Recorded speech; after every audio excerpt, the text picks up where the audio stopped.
प्रिय श्रद्धालुओं, जय श्री कृष्णा, जय श्री राम, जय श्री राधे राधे, जय श्री महाकाल। इस प्रवचन में आपको श्रवण कराएंगे श्रीमद् देवी भागवत तीसरे स्कंद के अनुसार जन्मेजय का श्री व्यास जी से प्रधान देवता तथा ब्रह्मांड की उत्पत्ति एवं स्वरूप के संबंध में प्रश्न, ब्रह्मा जी के द्वारा नारद जी के प्रति भगवती आद्या शक्ति के प्रभाव का वर्णन, श्री देवी जी के द्वारा दिए हुए विमान पर श्री ब्रह्मा विष्णु महेश का विविध लोकों में गमन तथा वहाँ के विलक्षण दृश्यों को देखते हुए अंत में भगवती के दिव्य द्वीप में पहुँचना। जन्मेजय ने पूछा, भगवान आपने अम्बा यज्ञ अर्थात परम पवित्र नवरात्रि व्रत करके उसके द्वारा देवी के आराधन करने की आज्ञा दी है, अतः वे कौन देवी है, कैसे और कब प्रकट हुई है, उनके पधारने का क्या उद्देश्य है तथा वे कुछ गुणों से विभूषित है, अम्बा यज्ञ किस प्रकार होता है, उसका कैसा रूप है और क्या विधान है। दयानिधि आप सर्व ज्ञान संपन्न हैं, विधिवत सब वर्णन करने की कृपा कीजिए।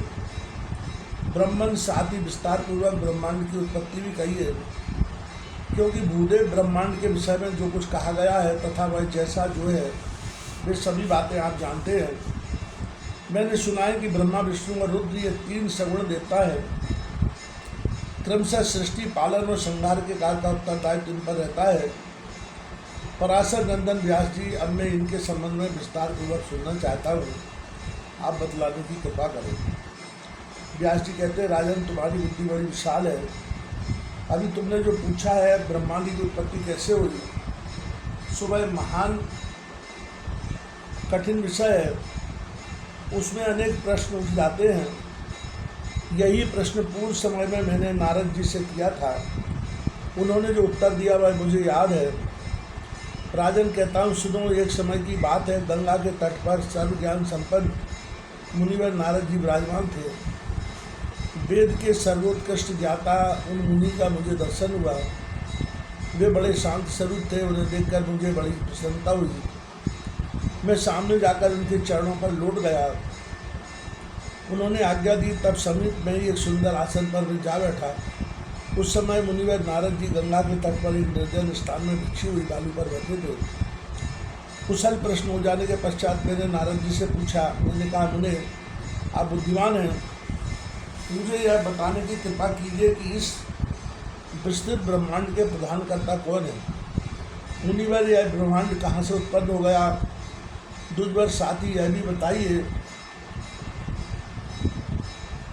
कि यह ब्रह्मांड विनाशशील है अथवा सदा रहने वाला है, इसकी रचना करने वाला कोई एक है अथवा बहुत से इसके रचयिता हैं। कर्ता के अभाव में कार्य का होना संभव है, यह प्रश्न मेरे मन में उठा करता है। कुछ लोग भगवान शंकर को परम कारण मानकर जगत का रचयिता बतलाते हैं। वे कहते हैं, देवादिदेव भगवान शंकर अविनाशी पुरुष है, उनका कभी जन्म और मरण नहीं होता। वे आत्मा में रमण करने वाले हैं, देवताओं पर भी उनका शासन बना रहता है। तीनों गुण रहते हुए भी उनसे वे निर्लिप्त रहते हैं। वे संसार रूपी सागर से उद्धार करने के लिए सदा तत्पर रहते हैं, अतः वे ही सृष्टि, स्थिति और संहार के आदि कारण। दूसरे कई लोग भगवान विष्णु की प्रशंसा किया करते हैं। वे शक्तिशाली पुरुष, अव्यक्त, अखिल सर्वों से संपन्न परब्रह्म परमात्मा हैं। उनकी कृपा से भक्ति और मुक्ति दोनों सुलभ हो जाती है। वे शांत स्वरूप है, सभी और उनका मुख है। वे व्यापक पुरुष हैं, विश्व को शरण देना उनका स्वभाव ही है। वे कभी जन्मते और मरते नहीं हैं। कुछ दूसरे लोग ब्रह्मा जी को सृष्टि का प्रधान कारण बतलाते हैं। उनका कथन है कि ब्रह्मा जी ही सर्ववेत्ता पुरुष है, संपूर्ण प्राणियों की प्रगति का श्रेय उन्हीं के ऊपर है। वे देवादिदेव चतुर्मुख ब्रह्मा विष्णु के दामी कमल से प्रकट हुए हैं। कुछ दूसरे वेदवादी जन सर्वेश सूर्य को जगत सृष्टा कहते हैं। वे सावधान होकर प्रातः साय उनकी स्तुति और यशुगान किया करते हैं। कितने लोग सतक्रतु इंद्र को प्रधान मानकर यज्ञ में उनकी उपासना करते हैं। वे कहते हैं, देवराज इंद्र के 1000 आँखें हैं तथा वे संपूर्ण प्राणियों के साक्षात स्वामी हैं। यज्ञेश सुरेश एवं त्रिलोकेश कहलाने का उन्हें अधिकार प्राप्त है। वे सच्ची के स्वामी, यज्ञों के भोक्ता, सोमरस पीने वाले एवं सोमों के प्रेमी हैं। कुछ दूसरे संप्रदाय वाले वरुण, सोम, अग्नि, पवन, यम, कुबेर एवं गणराज गणेश को प्रधान देवता मानते हैं। कहते हैं कि गजवदन गणेश जी संपूर्ण कार्य सिद्ध कर देते हैं। उनका स्मरण करने से ही सिद्धि सुलभ हो जाती है। ये यथेच्छ कार्य सिद्ध करने वाले देवता है। कितने आचार भवानी को संपूर्ण मनोरथ पूर्ण करने वाली बतलाते हैं। वे आदि माया महाशक्ति एवं परम पुरुष के साथ रहकर कार्य संपादन करने वाली प्रकृति है। ब्रह्मा के साथ उनका संबंध अभेद संबंध है। वे सृष्टि, स्थिति और संहार कार्य में संलग्न रहती है। संपूर्ण प्राणियों और देवताओं की भी वे जननी है। उनका कभी जन्म मरण नहीं होता। वे पूर्णता मई देवी प्राणियों में व्यापक रूप से विराजमान रहती है। वे अखिल विश्व की अधीश्वरी है। सगुण, निर्गुण एवं कल्याण में उनका विग्रह है। वैष्णवी, शाम्भवी, ब्राह्मणी, पाशवी, बारुणी, बाराही, नारसिद्धि तथा अद्भुत महालक्ष्मी नाम से वे विख्यात है। उन्हीं से वेद प्रकट हुए हैं। वे ही विद्या कहलाती है। उन्हीं के आधार पर संसार रूपी वृक्ष टिका है। वे संपूर्ण दुखों को दूर कर देती है। उनका स्मरण करने से ही मनुष्य समस्त काम वस्तुओं को प्राप्त कर लेता है। वे मुक्ति चाहने वालों को मुक्ति और फल चाहने वालों को अभिष्ट फल देती है। उनका स्वरूप सत्व, रज और तम इन तीन गुणों से परे है। गुणों का विस्तार उद्देश्य होता है। वे निर्गुण होते हुए भी सगुण हैं। अतः फल चाहने वाले पुरुष उनका ध्यान करते हैं। कितने श्रेष्ठ मुनि कहते हैं कि जो निरंजन, निराकार, निर्लेप, निर्गुण, अरूप एवं व्यापक ब्रह्म है, उन्हीं से जगत की सृष्टि हुई है। कहीं कहीं वेद और उपनिषदों में भी ब्रह्म तेजोमय बतलाए गए हैं। वे प्रधान पुरुष हैं। हजारों मस्तकों, आँखों, कानों, हाथों, मुखों और चरणों से वे संपन्न हैं। आकाश श्री विष्णु का चरण है। यह बात स्पष्ट रूप से कही गई है। विद्वान पुरुष शांत, निरंजन, विराट पुरुष को ही प्रधान बताते हैं। कुछ दूसरे प्राचीन रहस्य के जानकार लोग उन्हें पुरुषोत्तम कहते हैं। कुछ अन्य संप्रदाय के सदस्य कहते हैं कि कभी भी कोई विशिष्ट न रहा है और न है। कुछ लोग कहते हैं कि यह सारा ब्रह्मांड अनीश्वर है। कभी भी कोई विशिष्ट पुरुष इसकी रचना नहीं करते। यह जगत अचिंत्य है, सदा बना रहता है, कोई इसका अधिष्ठाता नहीं है। स्वाभाविक ढंग से ही यह उत्पन्न हो जाता है। प्रकृति पुरुष भी इसके कर्ता नहीं कहे जाते। देवताओं में सभी सत्गुण विद्वान हैं। उनमें सत्य धर्म की प्रतिष्ठा भी है, किंतु दुरात्मा दानव उन्हें सदा पीड़ा पहुँचाया करती है। फिर धर्म की मर्यादा कहाँ रही? मेरे वंशज पांडव बड़े धर्मात्मा थे। उनके द्वारा सदा धर्म का पालन होता था। फिर भी उन्हें भांति भांति के दुखों का सामना करना पड़ा। मुनिवर, आप शक्तिशाली पुरुष हैं। मेरे मन का संदेह दूर करने की कृपा करें। मुनि ज्ञान रूपी नौका द्वारा संसार समुद्र से आप मेरा उद्धार कर दें। यह संसार मोह रूपी जाल से परिपूर्ण है। मैं इसमें डूबता गिरता एवं अचेत पड़ा रहता हूँ। व्यास जी कहते हैं, महाभाव कुरुवंशी राजाओं में तुम सर्वश्रेष्ठ राजा हो। तुमने जो बातें पूछी हैं वे ही मैंने मुनिवर नारद जी से पूछी थी। नारद जी कहते हैं, व्यास जी, प्राचीन समय की बात है। यही संदेह मेरे हृदय में भी उत्पन्न हो गया था।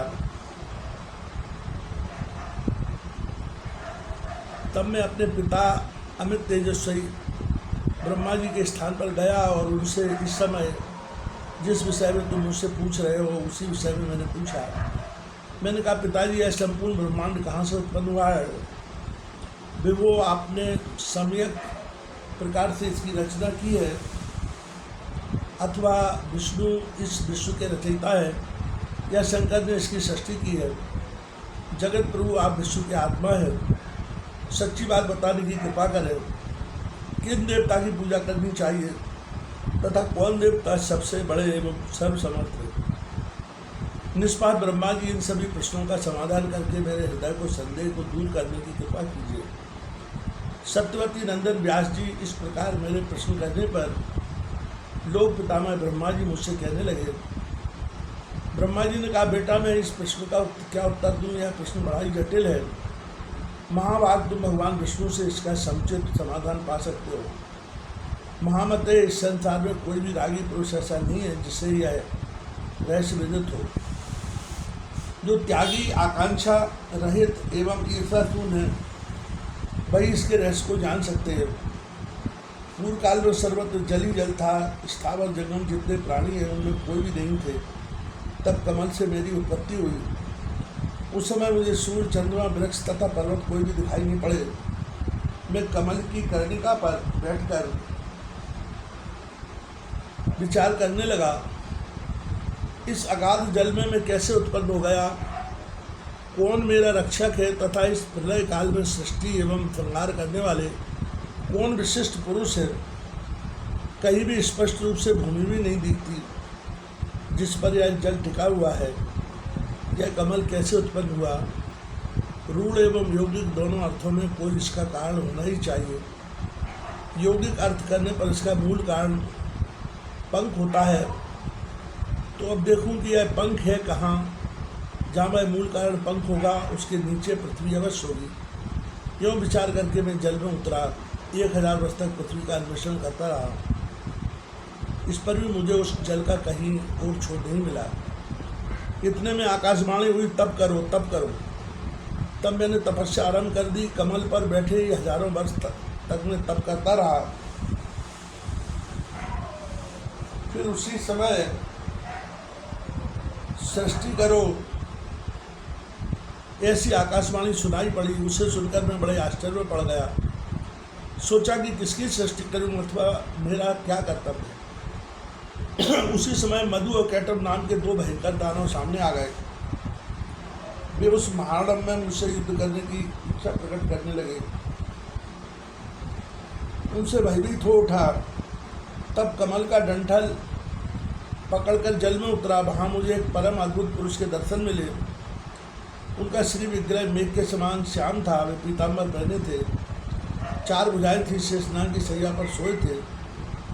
उन जगत प्रभु के गले को वनमाला सुशोभित कर रही थी।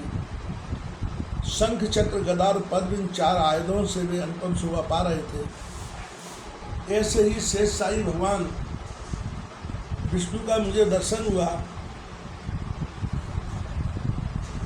वे योग निद्रा के वशीभूत होकर गाढ़ी नींद में सोए हुए थे।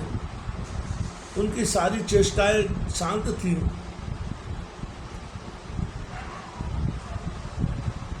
नारद जी शेषनाग की शैया पर सोए हुए उन प्रभु को देखकर मेरा मन चिंतित हो उठा। इतने में भगवती योग निद्रा याद आ गई। मैंने उनका स्तवन किया। तब वे कल्याणमयी भगवती श्री विष्णु के विग्रह से निकलकर अचिंत रूप धारण करके आकाश में विराजमान हो गई।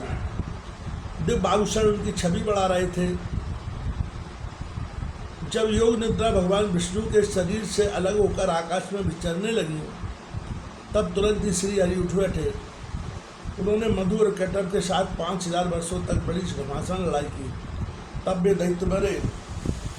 पिछले देवी के कटाक्ष से मधु और कैटब मोहित हो गए थे। इसके बाद भगवान विष्णु ने गोद में लेटाकर उन्हें वहीं प्राणों से रहित कर दिया। अब वहाँ मैं और भगवान विष्णु 2 थे। वहीं रुद्र भी प्रकट हो गए। हम तीनों को भगवती आद्या शक्ति के दर्शन हुए। उन्हें देखकर मन मुग्ध हो गया। हमने उनकी उत्तम स्तुति की। तब वे आदिशक्ति हम लोगों से कहने लगी। देवी ने कहा, ब्रह्मा, विष्णु, महेश्वर, तुम भली भांति सावधान होकर अपने अपने कार्य में संलग्न हो जाओ। सृष्टि, स्थिति और संहार तुम्हारे कार्य हैं। इन महान पराक्रमी दैत्यों का निधन हो जाने पर अब तुम्हें अपना स्थान बनाकर शांतिपूर्वक निवास करना चाहिए। तुम अब अपने सामर्थ्य से 4 प्रकार की पूजा उत्पन्न करो। ब्रह्मा जी कहते हैं, भगवती आद्या शक्ति की यह वाणी बड़ी मधुर, सुंदर एवं सुप्रद थी। हमने वह स्पष्ट सुनी। हम लोगों ने उनसे कहा, माता, हम किस प्रकार इन प्रजाओं के सृजन आदि कार्य करने में सफल हों? विस्तृत भूमि का अभाव है, सब स्थान जलमग्न है, 5 भूत गुण एवं तन्मात्राएँ इंद्रियां चाहिए, परंतु उनका भी अभाव है। हमारी बात सुनकर उन कल्याण स्वरूपिणी भगवती का मुखमंडल मुस्कान से भर गया। इतने में एक सुंदर विमान आकाश से उतर आया तथा उन देवी ने हमें आज्ञा दी, देवताओं, निर्भीक होकर इच्छापूर्वक इस विमान में प्रवेश कर जाओ। ब्रह्मा, विष्णु और रुद्र, आज मैं तुम्हें एक अद्भुत दृश्य दिखलाती हूँ। हमने भगवती की बात सुनकर उसे शिरोधार्य कर लिया। उस रत्न जटित विमान पर चढ़कर हम लोग आराम से बैठ गए। वह विमान मोतियों की माला से सुशोभित था। उसमें अनेकों किंकलियों की ध्वनि हो रही थी। अमरावती की तुलना करने वाले उस भव्य विमान पर हम तीनों निर्भीक होकर बैठे थे।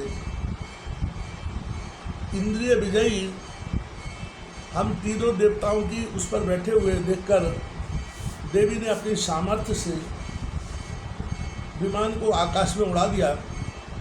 ब्रह्मा जी कहते हैं, मन के समान तीव्र गति से चलने वाला वह विमान जिस अपरिचित स्थान पर गया, वहाँ संपूर्ण फलों से लदे हुए अनेकों सुंदर वृक्ष थे। कोकिलों की काकली उन वृक्षों की शोभा बढ़ा रही थी। विस्तृत भूमि, बहुत से पर्वत, वन और उपवन उस स्थान को सुशोभित कर रहे थे। स्त्री, पुरुष, पशु, पवित्र नदी, बावली, कुएं, पोखरे, गड्ढे और झरने वहाँ अनगिनत थे। आगे एक अत्यंत सुंदर नगर दिखाई पड़ा। अद्भुत 4 दीवारी उस नगर की छवि बढ़ा रही थी। उसमें बहुत से ऊंचे ऊंचे महल थे। उचित स्थान पर यज्ञशाला बनी थी। उस नगर को देखकर उसका परिचय प्राप्त करने की मन में इच्छा उत्पन्न हुई। सोचा यह स्वर्ग हो, पर किसने इसकी रचना की है? वस्तुतः वह नगर बड़ा ही अद्भुत था। वहाँ के राजा देवता के समान दिव्य पुरुष थे। शिकार खेलने के विचार से वे वन में घूम रहे थे। उन्हें तथा विमान पर बैठी हुई भगवती जगदम्बिका को भी हमने देखा। इतने में हमारा विमान हवा का बल पाकर आकाश में मंडराने लगा। क्षण भर बाद ही वह एक दूसरे सुंदर प्रदेश में जा पहुंचा। वहाँ हमने देखा अनुपम नंदनवन था। पारिजात की सघन छाया के नीचे सुरभि गौ बैठी थी। पास में ही ऐरावत हाथी विराजमान था। सैकड़ों अप्सराएं, यक्ष, गंधर्व, विद्याधर उस पारिजात के उपवन में गाते एवं विहार करते थे। देखा तो वही महाभाग इंद्र भी थे। उनके समीप उनकी प्राण प्रिया सची विद्वान थी। उस स्वर्ग के दृश्य को देखकर हम आश्चर्यचकित हो गए। जल के स्वामी वरुण, कुबेर, यमराज, सूर्य, अग्नि आदि देवता भी वहाँ विराजमान थे। उन्हें देखकर हमारे आश्चर्य की सीमा न रही। वह नगर भली भांति सजाया हुआ था। वहाँ के राजा इंद्री थे। वे शांत से होकर ताम जान पर बैठे और नगर के बाहर चले आए। हम लोग विमान पर बैठे बैठे एक कौतुक देख रहे थे। इतने में हमारा विमान तेजी से चल पड़ा और वह दिव्य धाम ब्रह्मलोक में जा पहुंचा। संपूर्ण देवता उस नगर के सामने मस्तक झुकाया करते थे। वहाँ एक दूसरे ब्रह्मा विराजमान थे। उन्हें देखकर भगवान शंकर और विष्णु को बड़ा आश्चर्य हुआ। सभा लगी थी। संपूर्ण वेद अपने अपने अंगों सहित रूप धारण करके उस जल में बैठे थे। समुद्रों, नदियों, पर्वतों, पन्नगों और उर्गों का समाज एकत्रित था। भगवान शंकर और विष्णु ने मुझसे पूछा, चतुरानन, यह अविनाशी ब्रह्मा कौन है? मैंने उत्तर दिया, मुझे पता नहीं। सृष्टि के अधिष्ठाता ये कौन है? भगवान मैं कौन हूँ? ये कौन है और हमारा उद्देश्य क्या है? इस उलझन में मेरा मन चक्कर काट रहा है। इतने में मन के समान तीव्रगामी वह विमान तुरंत वहाँ से चल पड़ा और कैलाश के सुरम्य शिखर पर जा पहुँचा। वहाँ बहुत से यक्ष विद्वान थे। मंदार का एक सुंदर उपवन था जिसमें सुग्गे और कोयल कलरव कर रहे थे। वीणा और पखावज आदि वाद्यों की सुंदर ध्वनि हो रही थी। वहाँ विमान के पहुँचते ही एक भव्य भवन से त्रिनेत्रधारी भगवान शंकर निकले। वे नंदी वृषभ पर बैठे थे। उनके 5 मुख थे और 10 भुजाएं थी। मस्तक पर चंद्रमा सुशोभित हो रहा था। बागंबर पहने थे, गज चर्म की चादर ओढ़ रखी थी। महाबली गणेश और स्वामी कार्तिकेय अगल बगल रहकर रक्षा का कार्य संपन्न कर रहे थे। भगवान शंकर के साथ मार्ग में चलते समय उनके दोनों पुत्र गणेश और कार्तिकेय की अनुपम शोभा हो रही थी। नंदी प्रवृत्ति जितने प्रधान गण रक्षक थे वे सभी शंकर के पीछे पीछे जय ध्वनि करते हुए चल रहे थे। नारद, उस समय भगवान शंकर तथा उनके अन्य गणों को देखकर हमारे आश्चर्य की सीमा न रही। क्षण भर के बाद ही वह विमान उस शिखर से भी पवन के समान तेज चाल से उड़ा और बैकुंठ लोक में पहुंच गया, जहाँ भगवती लक्ष्मी का विलास भवन था। बेटा नारद, वहाँ मैंने जो संपत्ति देखी उसका वर्णन करना मेरे लिए असंभव है। उस उत्तम पुरी को देखकर विष्णु का मन आश्चर्य के समुद्र में गोता खाने लगा। वहाँ कमल लोचन श्री हरि विराजमान थे। अलसी के फूल के समान उनके श्री विग्रह की कांति थी। पीताम्बर पहने थे, 4 भुजाएं थी। वे पक्षीराज गरुड़ पर विराजमान थे। दिव्य आभूषणों से उनकी अनुपम शोभा हो रही थी। प्राणप्रिया लक्ष्मी जी चमर डुला रही थी। उन सनातन श्री हरि की झांकी पाकर हम सभी भौचक्के से रह गए। एक दूसरे को देखते हुए हम विमान में एक उत्तम आसन पर बैठे रहे। इतने में ही पवन से बातें करता हुआ वह विमान तुरंत उड़ गया। आगे अमृत के समान मीठे जल वाला समुद्र मिला। उसका जल बड़ा ही मधुर था। जोर जोर से तरंगें उठ रही थी। बहुत से जलचर जंतु वहाँ निवास करते थे।